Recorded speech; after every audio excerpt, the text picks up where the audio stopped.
Today, we're tackling why follow your passion essentially ruined a generation's career advice. Picture this: graduation caps flying through the air, an auditorium packed with hopeful students, and a speaker at the podium delivering literally the most universally heard graduation cliché of the last 30 years. If you've ever sat through a commencement, or honestly, even just asked a mentor for direction, you know exactly what I'm talking about. Follow your passion, and the money will follow. It sounds amazing, right? For decades, graduates across the US and beyond have had this exact phrase absolutely hammered into their heads. It's basically the most repeated piece of career advice in modern history. We framed it as this ultimate truth, an untested assumption that almost everyone just swallowed whole without a second thought. The idea was incredibly simple. If you just love what you do, the universe will somehow magically figure out a way to pay your rent. But here's the massive plot twist. According to a growing body of career psychology research, this is actually the worst advice you could possibly take. No, seriously. Science essentially proves that this universally loved feel-good mantra has quietly derailed a generation's careers. It sets people up for failure, frustration, and honestly, a whole lot of empty bank accounts. So today, we're breaking down exactly why this advice got so wildly popular, what it actually does to the people who take it literally, and, most importantly, what actually works instead. Okay, let's dive into this. Section 1. The Great Passion Myth, where career advice went wrong. You see, follow your passion as mainstream advice is actually a relatively recent phenomenon. It really only gained massive traction from the 1970s onward. Before that, earlier generations had a way more practical framing of work. Work was primarily seen as a means of stability and duty. You know, your grandfather clocked in at the factory to provide, not to find himself. But then we saw this huge, appealing shift toward finding your inherent passion. And look, it wasn't entirely wrong. Job satisfaction matters. We all want to be happy. But this new advice relied on a very quiet, super shaky assumption. The idea that everyone already has a single, identifiable passion just sitting inside them, waiting to be discovered like some kind of buried treasure. Which brings us to Section 2, the psychological trap, the danger of finding it. And this beautifully illustrates the core issue. By telling people to go find a pre-existing passion, we're actually locking them into a fixed mindset. We're treating interest as something static, like eye color. You either have it or you don't.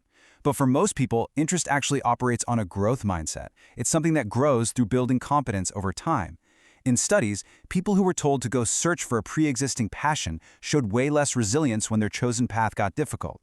Because of that fixed mindset, the absolute second that work gets hard, they interpret the struggle as proof that, oh, this must not be my real passion, so they quit. They drop it, start over, and keep searching for the real one instead of just pushing through the normal skill-building phase that literally every meaningful career requires. So, what actually happens when you take this advice literally? You search your soul, you find that one singular thing you love to do, you follow it blindly, and then you hit a massive financial wall. Really, what happens when your passion simply doesn't pay? That brings us to Section 3, the financial reality check, the missing piece of the poster. Because the harsh truth is, not every passion has a market willing to pay a living wage for it. Instead of waiting for a single lightning bolt of passion, career researchers point to the necessary overlap of 3 key factors: skill, market demand, and interest. This is the framework we really need to adopt. Take a look at that middle factor, market demand. When graduates chase pure interest while completely ignoring what the market actually needs, they usually end up in highly unstable, heavily underpaid work. They were told the financial part would just magically sort itself out if their passion was real enough, but the data shows us loud and clear it usually doesn't sort itself out. Hearing all this, you might be wondering something very logical. So, should you just ignore passion completely? Is the only alternative selling out, abandoning your dreams, and taking a job you absolutely despise just because it pays the rent? Absolutely not. To be completely fair to the science here, this explainer is definitely not an argument for choosing a career you genuinely find miserable purely for the paycheck. That path has its own incredibly well-documented consequences, mainly a massive risk of burnout. Misery plus money just equals a totally unsustainable life. Instead, the more accurate picture from the research reveals this fascinating truth. Career satisfaction is rarely a starting point. It's almost never an initial spark.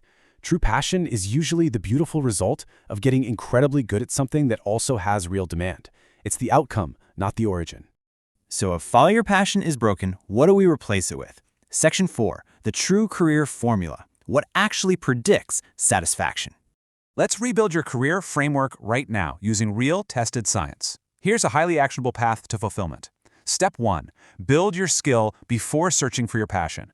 Competence tends to generate genuine interest and confidence over time. It's the exact reverse order of popular advice. Step 2. Weigh market reality honestly, and do it early.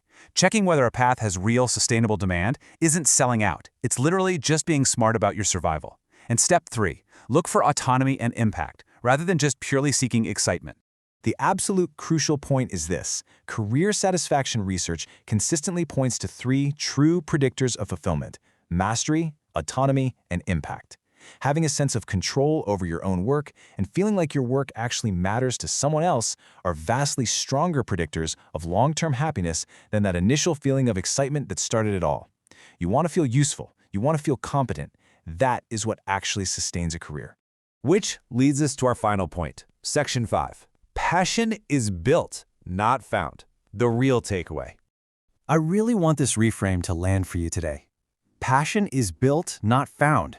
It means treating your interests as something you can deliberately construct over time, rather than a lightning bolt you're just supposed to sit around waiting for. If you're sitting there right now and you don't have a single burning passion that you've always known you were destined to do, that is not a personal failure. Most people don't. The old advice to follow it assumes it's already there. But the much more honest, much better news is that you build it. And because you build it, deep career fulfillment is available to almost anyone who's willing to put in the time to develop their skills, not just the lucky few who were born knowing exactly what they wanted to do. We've unpacked exactly why follow your passion quietly ruined a generation's career advice, and how mastery and market reality actually create the fulfillment we're all looking for. So I want to leave you with this to think about. Were you ever told to follow your passion when you were starting out? And honestly, how did that actually work out for you? Did it lead you astray? Or did you end up building your passion along the way? Think about it and let that shape how you approach your next big career move. Thanks for learning with me today.